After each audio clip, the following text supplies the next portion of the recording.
नमस्कार दोस्तों, आज मैं आपको सुनाने जा रही हूँ विश्व इतिहास की one of the most daring and spectacular escape story. दोस्तों, ये सच्ची कहानी दो ऐसे नौजवानों की है जो आजादी के दीवाने थे और उसके लिए कोई भी कीमत चुकाने को तैयार थे। ये कहानी है पीटर स्ट्रेलजिक और गंटर वेट्जेल की। ईस्ट जर्मनी का पॉज़नेक टाउन, जो कि वेस्ट जर्मनी के नाइला टाउन से महज 65 किलोमीटर की दूरी पर था और देखने में शायद इन दोनों शहरों में कोई खास फर्क भी नहीं था, मगर वहां रह रहे नागरिकों की जिंदगियों में काफी अंतर था।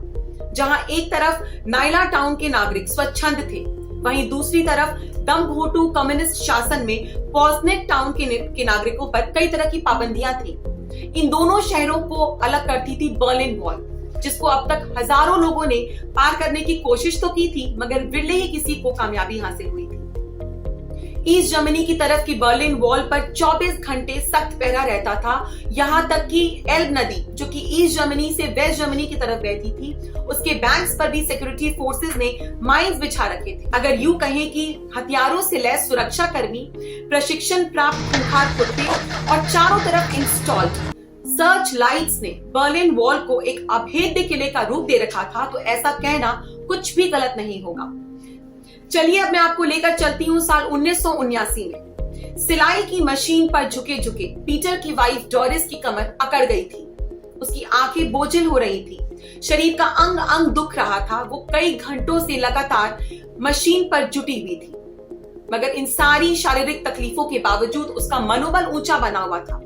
उसकी सारी आशाएं उस मुक्ति अभियान पर टिकी हुई थी, जिसकी रूपरेखा उसके पति पीटर के दिमाग की उपज थी। उसे अपने पति के प्लानिंग पर पूरा भरोसा था और शायद इसी योजना के सहारे वो ईस्ट जर्मनी के निरंकुश और तानाशाही माहौल से बाहर निकलकर वेस्ट जर्मनी के लोकतांत्रिक और मुक्त समाज में सांस ले सकते थे। पीटर ने चुपके से अपनी पत्नी को देखा। वो पहले से कुछ कमजोर नजर आ रही थी। उसकी आंखों में शायद पहले जैसी कशिश भी नहीं रही थी, मगर अब भी उसकी नजरों में वो एक अद्वितीय स्त्री थी। उसने अपनी पत्नी को इस जोखिम भरे काम में शामिल करने के लिए स्वयं को कोसा भी। वैसे डोरिस ये जानते हुए भी कि पीटर अपने पहले 2 प्रयासों में विफल रह चुका है, खुशी खुशी इस तीसरे प्रयास में उसका साथ दे रही थी। ईस्ट जर्मनी से पलायन का विचार पहली बार पीटर को 1978 में पॉज़नेक में अपने घर में बैठे बैठे ही सूझा था। 35 वर्षीय पीटर पेशे से इलेक्ट्रिकल इंजीनियर था और उसे अपने जीवन यापन करने में कोई खास असुविधा नहीं थी, मगर वो सरकार द्वारा लागू किए गए नियंत्रणों और प्रतिबंधों से परेशान था। जहां एक तरफ ईस्ट जर्मनी में जरूरत की सामान के लिए लंबी लंबी कतारें लगती थी, वहीं दूसरी तरफ वेस्ट जर्मनी में हर वस्तु आसानी से मुहैया हो जाती थी। एक तरफ बदहाली थी तो दूसरी तरफ खुशहाली। पीटर अक्सर ये बातें अपने 22 वर्ष के दोस्त गंटर वेट्जेल से किया करता था, जो पेशे से राजमिस्त्री था। वो भी शादीशुदा था और उसके भी 2 बच्चे थे। गंटर भी पीटर की तरह एक स्वच्छंद जिंदगी जीना चाहता था।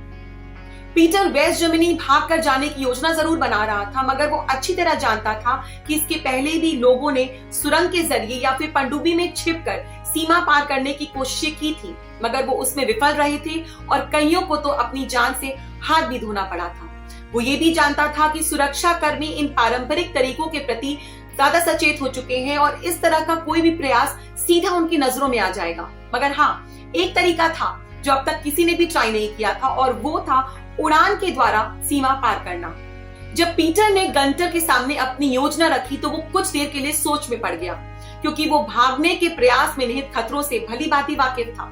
मगर वो कहते हैं ना कि वो जीवन ही क्या जिसमें कोई खतरा ना हो। काफी देर सोच विचार करने के बाद गंटर ने पीटर से उसका प्लान पूछा। पीटर, जिसने अब तक अपनी योजना सिर्फ खुद तक ही सीमित कर रखी थी, गंटर को अपना विवरण देना शुरू किया। उसने अभी तक इस प्लान के बारे में डोरिस को भी कुछ नहीं बताया था, क्योंकि वो नहीं चाहता था कि कोई भी ठोस कदम सामने आने तक किसी भी प्रकार की आशा को जागृत किया जाए, क्योंकि वो जानता था कि वेस्ट जर्मनी जाने के मार्ग में खतरे ही खतरे हैं। योजना सुनते ही गंटर ने पीटर पर सवालों की बौछार कर दी, मगर पीटर के पास इन सभी सवालों के जवाब थे, सिवाय एक के कि क्या गंटर पीटर का साथ देगा। योजना के अनुसार उन 8 लोगों को एक गुब्बारा यानी कि एक हॉट एयर बलून में सवार होकर बर्लिन वॉल के ऊपर से उड़ान द्वारा सीमा पार करना होगा। योजना तो अच्छी थी, मगर इसमें एक अवरोध था। वो ये था कि उनके पास इस गुब्बारे को हासिल करने का कोई साधन नहीं था। कम्युनिस्ट ईस्ट जर्मनी से शायद ही कहीं से वो ये गुब्बारा खरीद पाते। तो ऐसे में एक ही विकल्प रह जाता था कि वो गुब्बारा खुद ही बनाए। मगर क्या गुब्बारा बनाना इतना आसान था? तो पीटर और गंटर ने लाइब्रेरी जाकर गुब्बारा बनाने की सारी जानकारी हासिल करनी शुरू की, मगर अफसोस कि वो उन्हें इसमें ज्यादा कामयाबी नहीं मिल पाई। उन्होंने the technology of the gas fitting नाम की एक बुक और एक फिजिक्स एनसाइक्लोपीडिया से ही अपना काम चलाने का निर्णय लिया। मगर कुछ ही दिनों में वो ये जान गए कि गुब्बारा कैसे बनाते हैं, उसमें गर्म हवा कैसी भरी जाती है और कैसे उसे ऊंचाई तक ले जाया जा सकता है। वो ये भी सीख गए कि काफी ऊंचाई तक ले जाने के लिए गुब्बारे में कितनी गर्म हवा भरनी चाहिए। ये सारी जानकारी प्राप्त करने के बावजूद उन्हें ये भी पता था कि ये जानकारी उनके लिए पर्याप्त नहीं है, मगर उनके साथ ये कहावत चरितार्थ हुई, जहां चाह वहां राह। कुछ दिनों के बाद गुब्बारा बनाने में यूज होने वाली फैब्रिक को खरीदने के लिए वो अपने शहर से थोड़ी दूर गना गए। वहां जब उन्होंने 800 मीटर का ब्राउन कलर का कॉटन फैब्रिक खरीदने की इच्छा जाहिर की, तो सेल्स पर्सन ने उनकी तरफ आश्चर्यचकित होकर देखा। उसकी जिज्ञासा कम करते हुए पीटर ने उनसे कहा कि उन्हें इतना कपड़ा यूथ कैंप में टेंट बनाने के लिए चाहिए। 800 मीटर फैब्रिक को लंबे त्रिकोणीय आकार में काटकर लगभग 40 साल पुरानी एक खस्ता हालत वाली सिलाई मशीन से उन्होंने एक 15 मीटर ऊंचा गुब्बारा तैयार किया और उसके परीक्षण के लिए उसे बॉर्डर से 24 किलोमीटर दूर एक सुनसान जगह ले गए।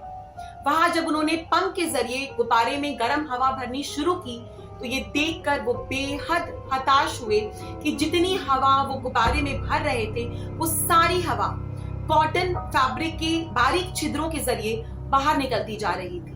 फिर क्या था? अपनी सारी मेहनत पर पानी फिरता देख दोनों बेहद मायूस हुए। उन लोगों ने अपने गुब्बारे को समेटा, उसे डिक्की में डाला और हताश होकर घर लौट गए। काफी दिनों तक वो इस मायूसी से उभर नहीं पाए। फिर आखिरकार पीटर ने ही हिम्मत करके एक बेहतर तरीका अपनाने का सोचा। चूंकि गंटर का मनोबल इस बार काफी गिरा हुआ था, इसलिए उसने कोई खास जोश नहीं दिखाया, मगर उसने पीटर से ये जरूर कहा कि वो उसकी हर मदद करेगा, लेकिन बेहतर यही होगा कि सिर्फ पीटर ही अपने परिवार को लेकर ईस्ट जर्मनी से निकल जाए, क्योंकि वो गुब्बारा शायद कम लोगों का भार वहन करने में ज्यादा सक्षम होगा।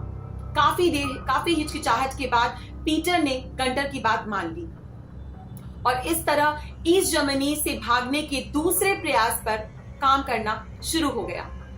उन्होंने चुपचाप एक बेहतर बलून का निर्माण शुरू कर दिया।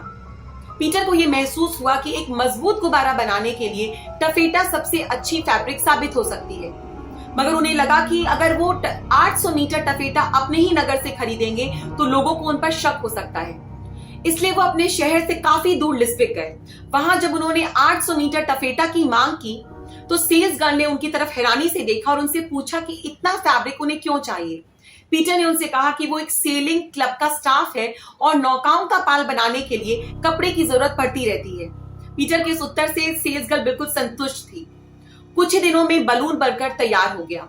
अब तक पीटर ने गर्म हवा के जरिए बलून को फुलाने की टेक्निक सीख ली थी और उसने बलून में भरने के लिए प्रोपेन गैस का प्रबंध भी कर लिया था।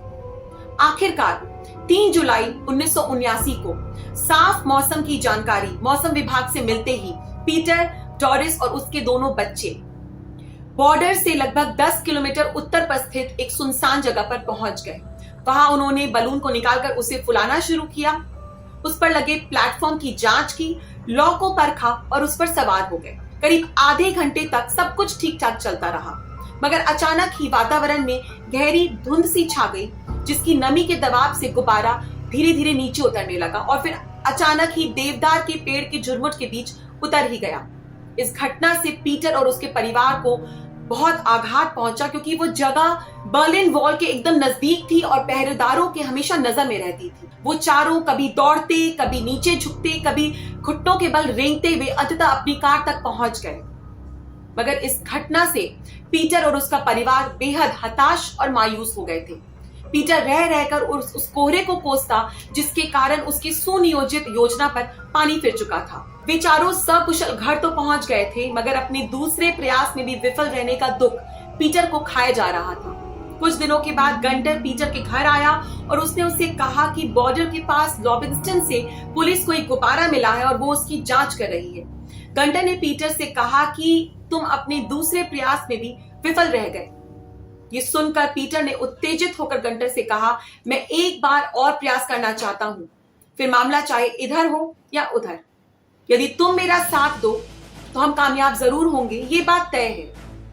इस बात पर दोनों के बीच काफी दिनों तक बहस चलती रही, मगर अंततः गंटर को पीटर की बात पर राजी होना पड़ा। अब तीसरे प्रयास की तैयारियां जोर शोर से शुरू हो गई, मगर इस बार उन्होंने टफेटा एक ही दुकान से खरीदना उचित नहीं समझा, क्योंकि वो जानते थे कि पिछली घटना के बाद से पुलिस अब और भी ज्यादा सचेत होगी और कहीं ऐसा ना हो कि इस बार पुलिस उनके घर ही चली आए। उन्होंने थोड़ा थोड़ा करके टफेटा खरीदना शुरू कर दिया। अन्य जरूरत की सामग्री जैसे कि नायलॉन की रस्सी, गद्दा, गोंद इत्यादि भी उन्होंने अलग अलग स्थान से खरीदना शुरू किया। इसी बीच उन्होंने बलून की सिलाई की तैयारी भी शुरू कर दी। बलून जब बनकर तैयार हुआ तो उसका डायमीटर 19 मीटर था और वो 25 मीटर ऊंचा था, यानी कि एक 8 तल्ले की बिल्डिंग जितना ऊंचा। ये यूरोप का अब तक का बनाया गया सबसे ऊंचा हॉट एयर बलून में से एक है। बलून के जिस फ्लोर पर उन सबको खड़ा होना था उसके बेस की थिकनेस लगभग 1 मिलीमीटर से भी कम थी। अब आशंका ये उठ गई कि क्या ये बलून उन 8 का और उसके साथ साथ गैस सिलेंडर का भी भार वहन करने में सक्षम होगा।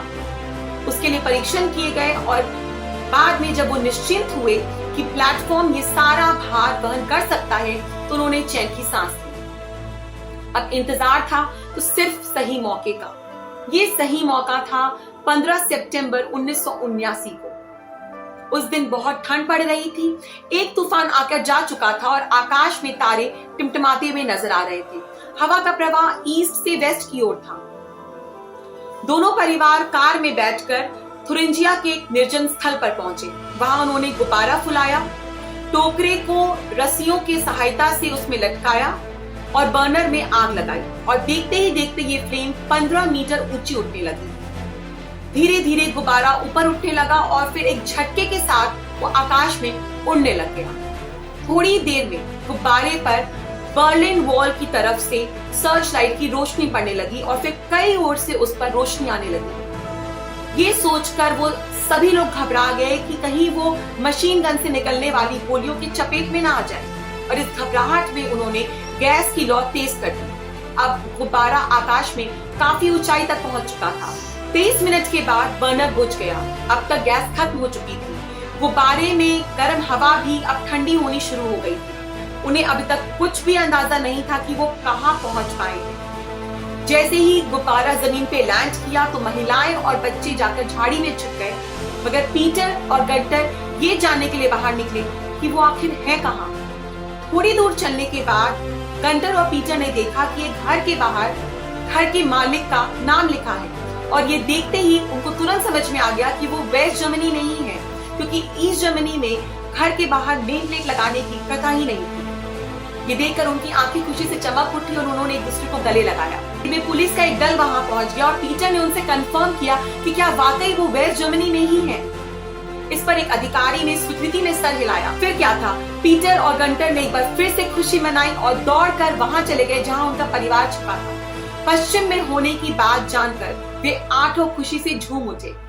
उन 8 लोगों को पुलिस की अगवानी में पास के पुलिस स्टेशन ले जाया गया, जहां उनका खूब स्वागत किया गया। पीटर स्ट्रेल्जिक और गंटर वेट्जेल की इस साहसिक जर्नी पर कुछ फिल्में भी बनी, जैसे कि बलून और नाइट क्रॉसिंग। नवंबर 1989 को बर्लिन वॉल गिरा दिया गया और आखिरकार ईस्ट जर्मनी और वेस्ट जर्मनी का रीयूनिफिकेशन हो गया। पीटर स्ट्रेल्जिक की मौत 2017 में हो गई, मगर गंटर वेट्जेल जर्मनी में अपने परिवार के साथ सुख से अपना जीवन यापन कर रहे हैं। धन्यवाद दोस्तों, आज का वीडियो यहीं तक। आशा करती हूँ वीडियो पसंद आया होगा। वीडियो अच्छा लगा हो तो इसे लाइक दीजिए। आपको आज का वीडियो कैसा लगा मुझे कमेंट बॉक्स में लिखकर जरूर बताइएगा दोस्तों।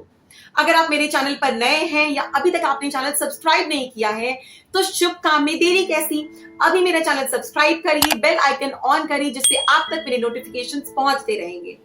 आप मुझे ट्विटर, इंस्टाग्राम, फेसबुक पर फॉलो कर रहे हैं। Please continue following me on all social sites. मिलेंगे बहुत जल्दी नेक्स्ट वीडियो में। जय हिंद दोस्तों।